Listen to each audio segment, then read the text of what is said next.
Vamos falar de Vasco, vamos falar sobre um bate-papo rápido, já que a amiga Isabel Mendes sugeriu mais uma posição sobre o goleiro Léo Jaci.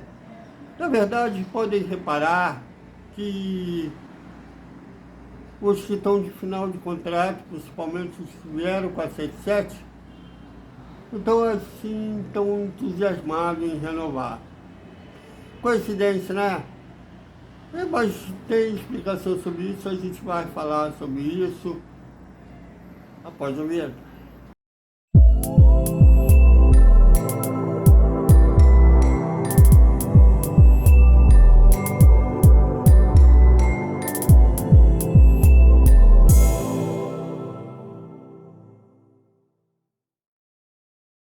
Salve, salve galera do Vascão!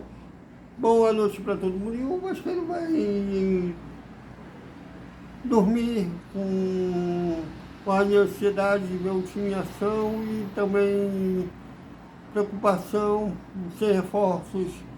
E também porque eu vou explicar já já, a bola vai rolar, mas quinta-feira a bola vai rolar. E como vai rolar no Morumbi. São Paulo e Vasco é a 10ª e última rodada do Campeonato Brasileiro antes da parada da Copa do Mundo de Clubes. Os rivais podem dizer que é dor de cotovelo, de certa forma é verdade, mas muita gente dá um puxão de orelha, uns cascudos, entre aspas, aos políticos do Vasco. Mais um exemplo que todos os políticos do Vasco, ninguém presta, mas ainda tem quem que acredita nos políticos do Vasco, sobretudo os atuais do poder, né? Tem gente que acredita em tudo que o Carregal fala, tudo que o Pedrinho fala, tudo que o Paulo Salomão fala, tudo que o Felipe fala. Mas a bola vai rolar e como vai rolar? Às 9h30 da noite, espero aí a confirmação da Globo, se vai ser o jogo dela, ou se será da Amazon Prime, ou se será da Casa TV. Mas deve passar o jogo em algum lugar, né, seja na TV aberta, ou na TV fechada, ou na internet, o jogo contra o São Paulo, na quinta-feira. Bom, a seguidora Isabel Mendes sugeriu que mais uma posição sobre o goleiro Léo Jaci. Bom, se vocês forem parar para pensar, todos aqueles, exceção do Felipe Coutinho, que está querendo renovar de qualquer jeito, tanto que mandou o próprio staff dele tentar resolver a renovação a rescisão com o Aston Villa, ele acabou de abrir mão uma bolada que tem para receber o Menezes, se aproximando aí chegar a um acordo da rescisão. E o camisa 11, tudo leva a crer que vai renovar com o Vasco.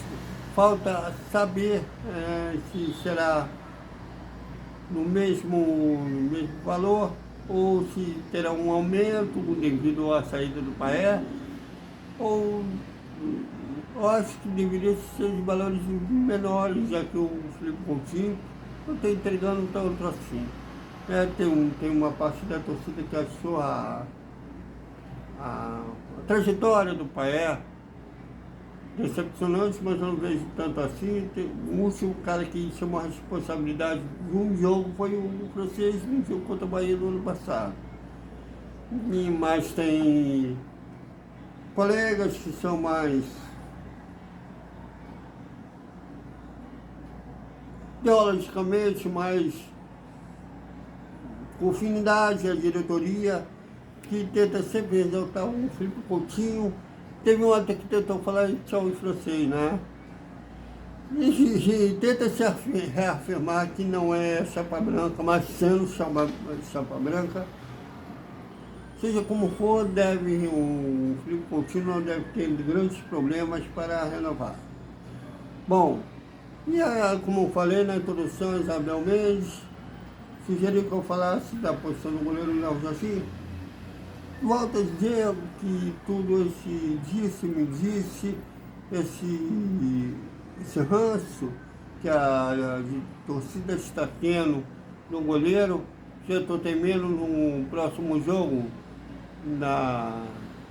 em São Januário, após a Copa do Mundo de Clubes, o último agora antes da Copa do Mundo de Clubes, quinta-feira fora de casa.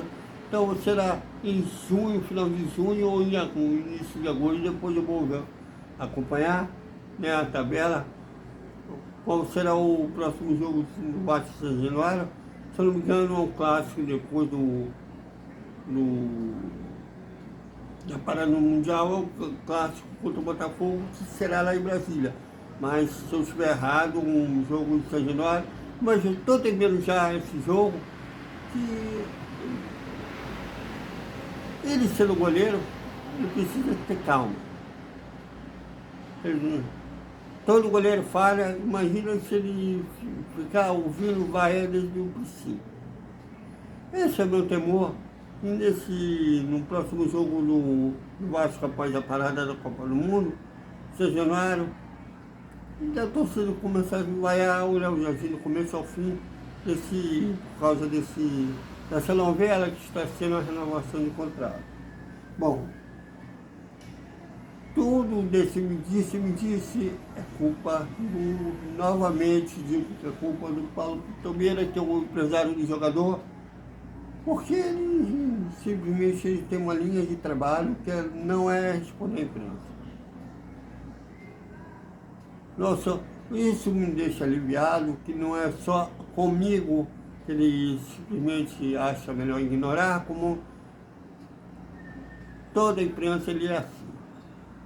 E fica aí a versão do Vasco de fontes ligadas à diretoria, que fala, olha, ele pediu 1,5 milhão, olha, ele pediu 1 milhão líquido para renovar e tal. Sendo que o jogador, o empresário não são as versões. Aí fica o quê? No clube, uma verdade absoluta, porque poderia ter uma guerra de narrativa entre o empresário e o clube. Não. Mas se vamos supor que seja realmente esses valores que eu apurei, que outros colegas apuraram, ele está pedindo 1 milhão, na casa de 1 milhão, 1,5 milhão para renovar.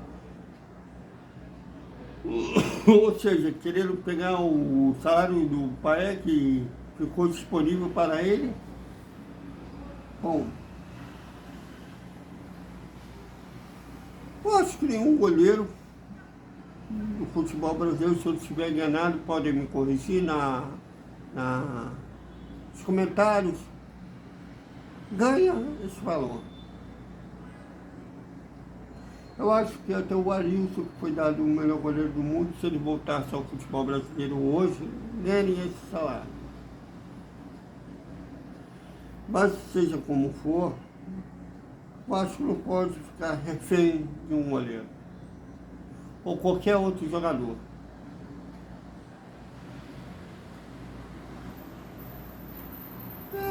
Me parece que da posição que o Paulo Pitomeira tem tomado é como se fosse daquela... Imagina tendo uma vida com aquela musa, casando, tendo filhos, e a mulher não tem a mesma fibra, mas quer ter você na redondeza, até para botar ciúme, que realmente ela está de olho, e simplesmente te ignora até achar a coisa melhor que ela quer. É a mesma coisa o Paulo Pitomeira, que ele tem ignorado as chamadas do Vasco ou respondido de forma certa, não. Se quiserem renovar, é assim. Bom, Vasco está faltando tudo. O que não pode faltar Mas o que já falta é amor próprio.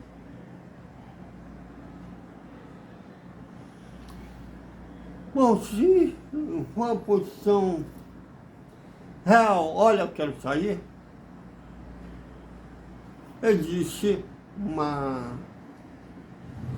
contrato, uma cláusula que se ele chegar a 60% dos jogos, faltam poucos jogos para isso, a renovação automática para o final, já é renovado automaticamente para o final de 2026. Eu não sei se a staff do Léo Jardim está tranquila devido a isso. Bom, se tivesse, eu acho que eles teriam falado, olha, podem já usar essa cápsula de renovação automática e a gente tem mais tempo aí para negociar uma renovação.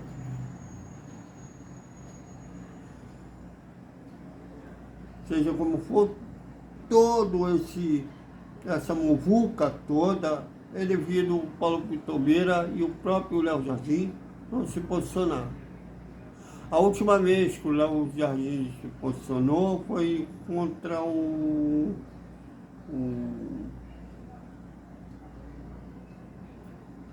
se eu não me engano, foi contra um time venezuelano, aqui em São Januário, na Academia Puerto, aqui em São Januário, que o Vasco venceu por 1-0, gol do Baete, que ele estava na zona mista, eu não estive na zona mista, eu estava na coletiva, que são feitos ao mesmo tempo, tem canal grande, que bota duas equipes, uma para fazer a coletiva, a outra para fazer a zona mista, que é feita ao mesmo tempo, não é possível estar em dois lugares ao mesmo tempo. Que o Léo Jardim falou que confiava na gerência de carreira dele, mas que a posição dele seria em ficar. Se ele ainda tem essa posição, ele chega para o Paulo Pitobeira e fala, olha só, não faça por dois. Chega um denominador comum do que o Vasco pode me pagar e negocia depois que eles estão te devendo. Entendeu? Eu acho que falta uma posição mais clara do goleiro e do próprio empresário. Agora, se vai sair, o Vasco tem mais de 100 anos, que já passaram 1001 jogadores, inclusive muitos com histórias mais bonitas, mais vitoriosas que o Léo Jardim. Só da posição dele, Barbosa, foi goleiro da Copa 50, Acácio, Carlos Germano, Malton, até o Fábio, hoje goleiro do Fluminense, passou rapidamente. Então, quer dizer, goleiros já passaram e vão passar outros. Então não tem que ficar explorando com a atenção de um goleiro. Mas olha, se vocês forem para pensar, uma coincidência muito grande que os jogadores de fim de contrato, principalmente na 77, não tem mostrado entusiasmo em renovar. O Paulinho, a staff do Paulinho tem falado que vai analisar com muita calma a proposta do Vasco. Pode ser que eles estão vendo outros cenários que podem ser mais interessantes para o jogador, ou não, estão com calma, já que tem um contrato em rigor. Mas não parece estarem todos empolgados para renovar. O que mostra também que a diretoria não tem tido aí tanta credibilidade que o Pedrinho, quando fez o que fez com a 77, falava da prioridade de estabelecer uma credibilidade, né, do Vasco com o mercado. Eu achava que era essa a prioridade do Pedrinho no momento, mas ele está brincando com o chefe da delegação da seleção brasileira. Foi chefe no jogo do empate 0x0 com o Equador e vai ser o chefe da delegação no jogo de terça contra o Paraguai e São Paulo. Só falta dizer que é enviado de Deus para a classificação, né? Já que o Brasil venceu no terça-feira, praticamente carimba passaporte para a Copa do Mundo, né? No ano que vem, no México, nos Estados Unidos e Canadá. Só falta dizer isso. O Vascaíno não tem um minuto de paz, é uma coisa impressionante. Enquanto os rivais estão tirando onda, dizendo que vão para os Estados Unidos da Copa do Mundo de Clubes, a gente tem um dia sim e o outro também distante. Até quando? Então, é isso, galera. Até o nosso Desperta Vascaíno e o boa noite, o resumo do domingo do Vasco. Até mais.